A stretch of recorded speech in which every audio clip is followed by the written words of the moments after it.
Hello, I'm Eric Moore, and with the English Language Testing Society's Testing Intent video interview. This is the interview for the month of September, and I'm happy to have as my guest Rosario Giraldez from the retired academic director of the Binational Center in Montevideo, Uruguay. And a pleasure to have you here, Rosario. Well, thank you, Eric. I'm really glad to be participating in this series, and thank you for thinking of me here in Uruguay. Fantastic, great. And one of the reasons I wanted to talk with Rosario was for an article that she had co-authored just I think a couple of years ago, and it was about on the transition to a lot of online testing as related to the pandemic and just general way things are going in society here in 2023. So, first question for you: what are some of the advantages and challenges of transitioning from paper and pencil to online testing, like especially in terms of ensuring reliability and validity? Well, in fact, many challenges and many advantages. So I can start with challenges.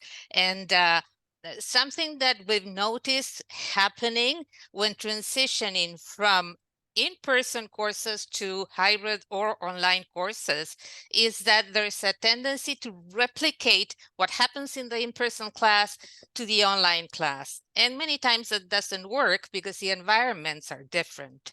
So when it came to online testing, the same tendency showed up, let's say. And so the big challenge was, well, how to deal with that. And so we said, well, if we are teaching online or if it was a hybrid course, then we have to test the way we teach. So online testing. But for online testing, we need to design tests that resemble the way we were teaching, that resemble the courses. So it was very important to use the same kind of procedures, the same techniques, the same kind of tasks when developing the online test. So it was a big challenge, but that ensured validity. It was a way to ensure validity because we were testing the way we were teaching, and that's really, really important. Then another challenge that we faced was to ensure test security, okay? And well, you may think that students are more tempted to use alternative ways or even cheat on online testing, okay? But one thing that proved really useful was to design speed testings. So by setting an allotted number of minutes to activities, okay, or the whole test, I mean, had a time in which it has to be taken, well, that ensured security because the test taker focused on the test itself, and he knew he wouldn't have much time to use other sources. So that proved to be really useful. And then, well, of course, there were other challenges like finding the best alternatives or specific courses or age groups, and offering training to both test takers and teachers in the implementation.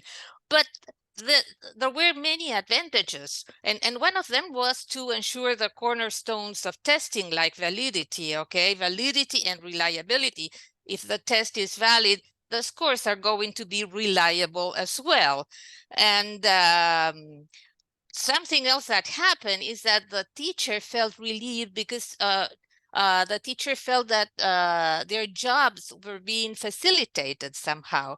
For example, with objective items, the teacher did not have to correct item by item because there was automatic correction. And so teachers could focus on the results themselves and checking, okay, this class needs more work on a specific thing because only a few students got it well on the test. And on the side of the learner, they became more autonomous, okay, at the time of taking the test as well, because there was more on them by making sure that they had the right the elements they needed, the right link, the right place of the room in which they were going to take the test. So autonomy was fostered. So all in all, I think there were more advantages than challenges, I could say. Oh, that sounds great.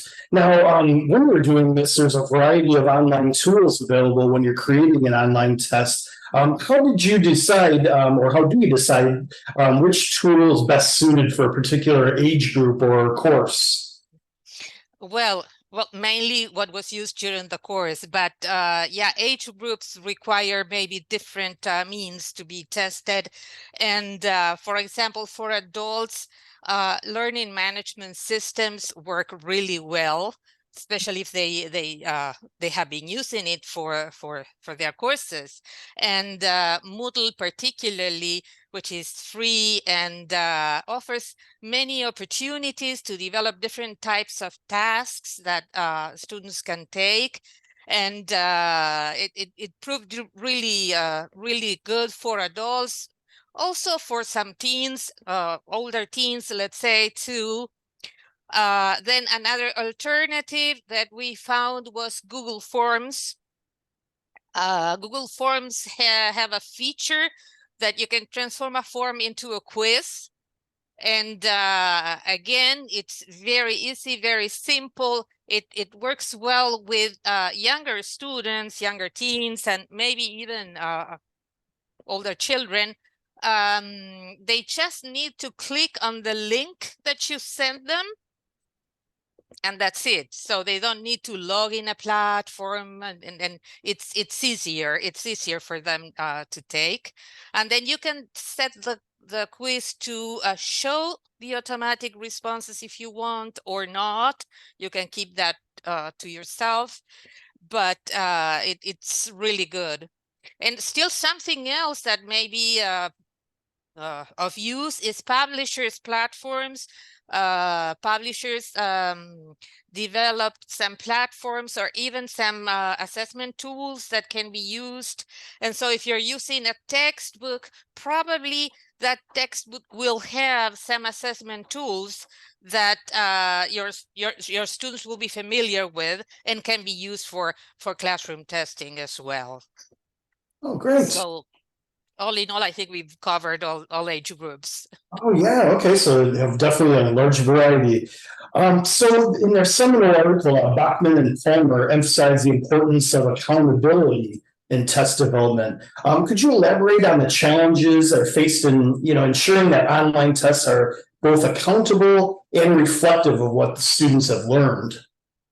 Well, yes, it's really a challenge for test developers, but they need to become accountable to test takers. Okay, there's a lot of at stake, and so something that's important to bear in mind is to keep the objective of the course in mind in order to produce a test construct that will reflect what the course is about. So that the test construct should be based on the course content, on the course syllabi specifically. And of course, that construct will also guide the design of specifications and tasks for that specific test. And so the test developer will create a blueprint that's like the map of the test.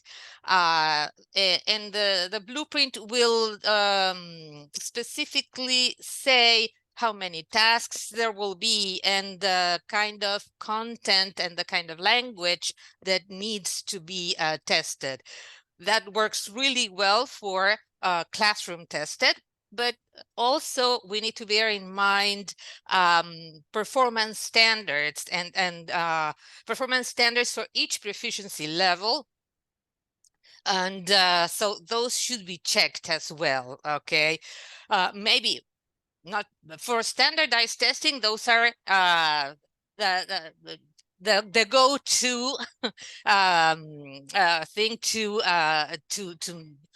to use as a basis for developing the test. But for classroom testing, we also need to bear in mind proficiency standards for each level, like the ones that are established by the Common European Framework. Okay, so we are sure we are focusing on the kind of language students are able to actually produce. Okay. Yes, okay. I think we have time for one more question. So I was going to ask you about test weighting and the weight. I'm not waiting for the test, but the weight of value of different sections of the test. So could you give us some advice for test makers on how they might weight each sections of the test?